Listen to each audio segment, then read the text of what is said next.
What is up, you guys? Welcome back to the channel. As you can see, got the F10 behind me, beautiful 5 Series. Today's video is just going to be covering my ownership so far with the car. So as you guys know, I had a B8.5 S4. It is no longer a thing. Totaled it in February, picked up this car I think mid-April, or the first week of April, end of March, and it is now the end of August. So I've owned the car for a couple months now. I've driven around, put almost 10,000 miles on it so far. It is at 171,000 miles already. That is crazy. But yeah, so we're just gonna be covering the car so far, what I think about it thus far, coming from a B8.5 S4.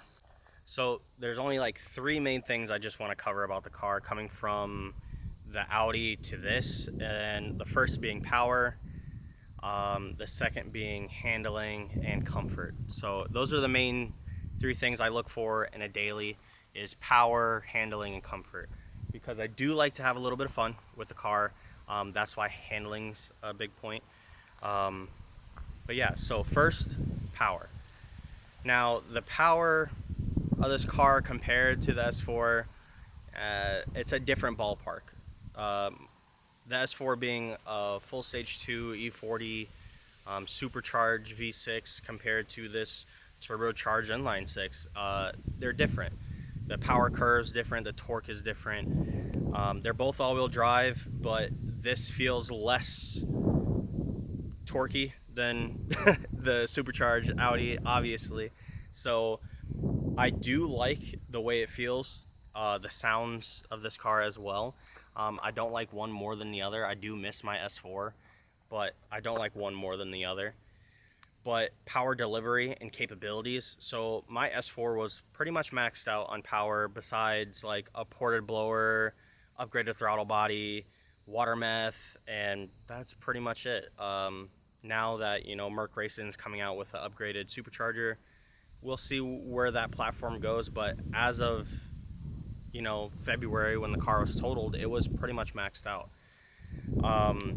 Now these, on the other hand, the N55, I have the pneumatic wastegate, so the earlier version of the N55. If you're gonna get one of these cars, get a later version. I can't express that enough or emphasize that enough. Get an electronic wastegate. They make more power. I didn't. I have a 2012, so I have the pneumatic wastegate. The pneumatic wastegate's good. They just make less power. There's no issues. I've had no issues with this car being 170,000 miles and me putting 10 of those on. But yeah, so I'm MHD stage 2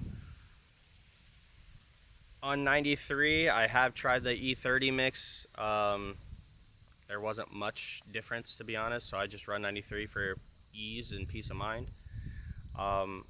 This car is pretty slow. It only makes like 320 or 330 horsepower. Like, it's really nothing, to be honest. Like, coming from a torquey like 300, 400 horsepower to this, it's like, there's more I could do. Upgrade the there's more I could do. I can upgrade the turbo. I can, you know, go kind of crazy with the build and, you know, get into that 6 range, that, you know, upper 5s range. And then the car will feel, I would think, in my opinion, really good, especially for the size of the vehicle. It's 4,200 pounds dry. That's no gas, no liquids. That is not me in it. You know, 4,200 pounds, that's a lot of weight. So, you know, 5 will feel good, feel quick. The car's quick, don't get me wrong. It's not dirt slow, but it's not fast by any means. That brings me to my next point, handling. Handling on the car, now that it is lowered, is a lot better. I think the next thing would be, like, you know, upgraded brakes. I was thinking about the M5 brakes or the M6 brakes on this car, or even the X5 brakes on this car, because they're bigger. Just the front brake upgrades. I'm not going to do all around, it's unnecessary, but just a front brake upgrade will do this car much justice. It's a lot of weight to slow down.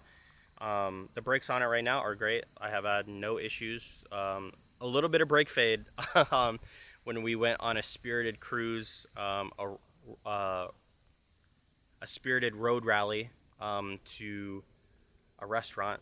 That was one thing. But in those backcountry roads, you know, out here in Amish country, the handling was great. Acceleration was great. Braking was great. Towards the end, I had a little bit of brake fade, but other than that, the car was great. Performed well. So no complaints there. Next is comfort. I mean, it's a 5 Series. It's a luxury car. Comfort was there. I mean, it's here. Way more comfortable than the S4. The S4 is a lot more sporty than luxurious, but one second, there's a UTV passing by. All right, now that the UTV is gone, comfort, it's there, obviously. It's a 5 Series. It's a luxury vehicle over a performance, you know. It has a little bit of performance, but it's more of a luxury family car than anything, or a businessman car than anything. It's not so sporty.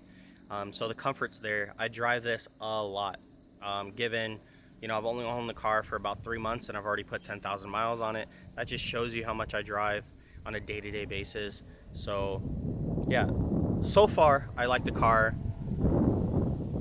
There are things that I don't like, and that's probably going to be in another video, probably explaining like if you should get one of these cars, or things to look out when shopping around for one of these, and things I would have done different if I did a little more research on this platform and were to buy another one again. So don't want to hold you long. Thank you for watching. Like, comment, subscribe, and I will see you guys in the next one.